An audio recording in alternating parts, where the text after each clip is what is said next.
Abolition today. Good afternoon, Chairman Orenshaw, members of the committee, Senator Canizaro, Leader Canizaro in her absence, Senator Lang, Senator Cephas-Gansert, Senator Buck, great to see you all.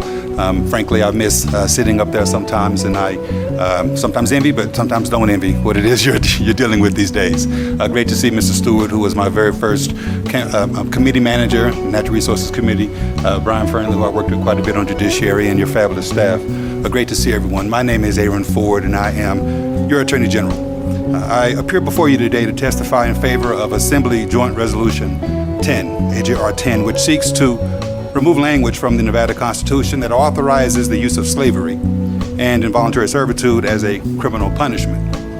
I apologize at the outset for repeating in my testimony some things you've already heard our bill sponsor say, but frankly, I think it bears some repeating. And thanks again for allowing me to share my thoughts in support of this bill.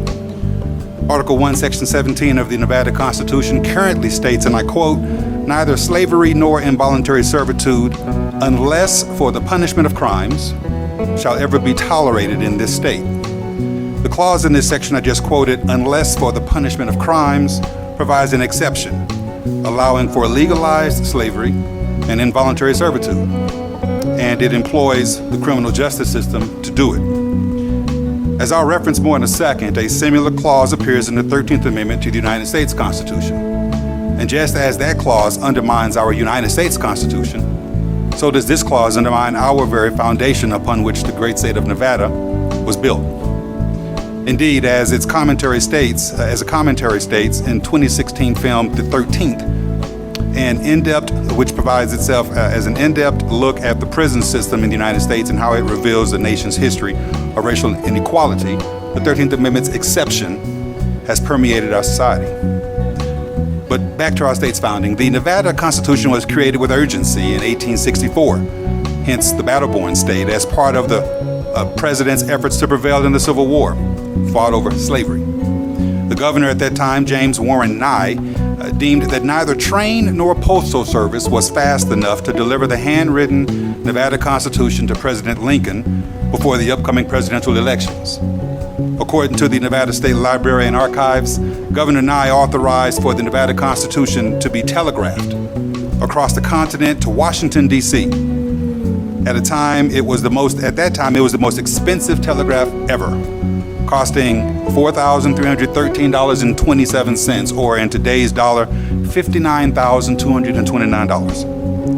After receiving the telegram, Lincoln proclaimed that Nevada was admitted to the Union. And as history reveals, the Union won the Civil War the very next year. While those in Nevada were actively trying to earn statehood, other areas of the country were struggling to end the practice of slavery and involuntary servitude, practices that were deeply ingrained in the social and economic fabric of states throughout the Union and what is now known as the former Confederate territories. But as has been shown, Nevada's penchant to do, it led the way, albeit with room for improvement. And to be sure, it was a precondition for admission to the Union that Nevada be a non-slave state. And parenthetically, I'll say that other preconditions were, first, freedom of religious worship, and secondly, a disclaimer of public land.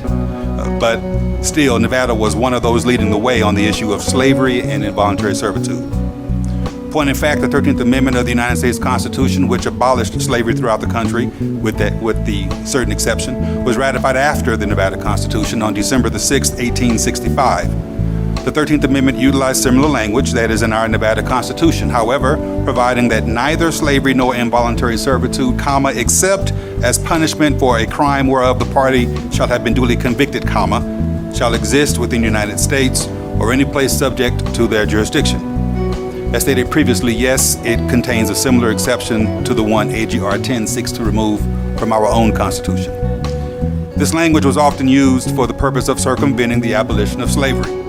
What is known as the, quote, black codes were enacted throughout America to punish and incarcerate the formerly enslaved for petty purposes, such as having to prove employment every year or for violating early curfews.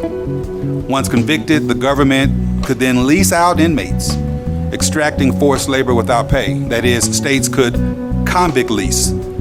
They could use that as a method of loaning or renting prisoners to companies for their private use. Notably, black prisoners were often rented or loaned out to former slave owners for labor. The prisoners would come back with having severely been abused or oftentimes having deformities or other limitations. And some died. In my mind, that was really a way for racists to act out vengeance for no longer having the right to own people and enslave them. Moreover, it was the beginning of what commentators note as our culture's rebranding of black men from slave to criminal.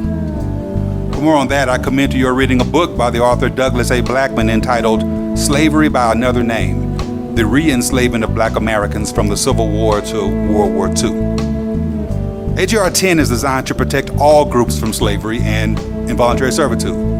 While black Americans are disproportionately represented in Nevada prisons, incidentally, black people make up approximately 10.3% of Nevada's overall population and a little more than 31% of Nevada's prison population.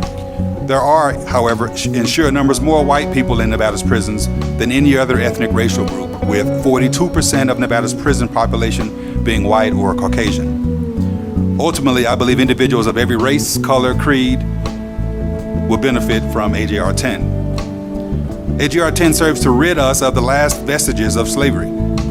This clause in question is not only antiquated, but it is entirely unnecessary to achieve the criminal justice purposes of, among other things, punishment, deterrence, rehabilitation, and restoration.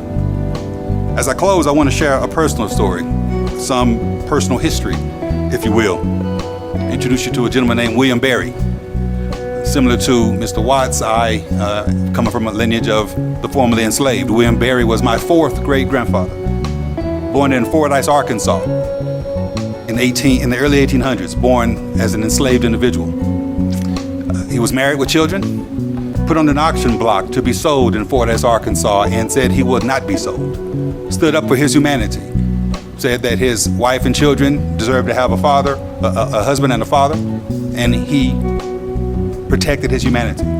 So they didn't sell him. They killed him right there on the auction block. An oral history of my family says that 3 of his sons were sold to a Texas slaver, one of which was my third great-grandfather, and I am the progeny of William Berry.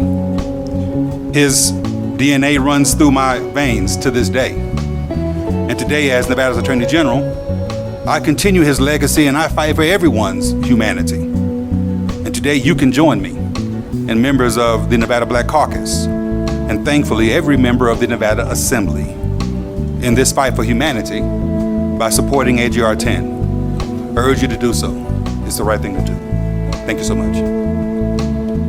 Thank you very much, Attorney General Ford, and thank you for everything you're doing for our state, fighting for us on so many fronts. Abolition. Today.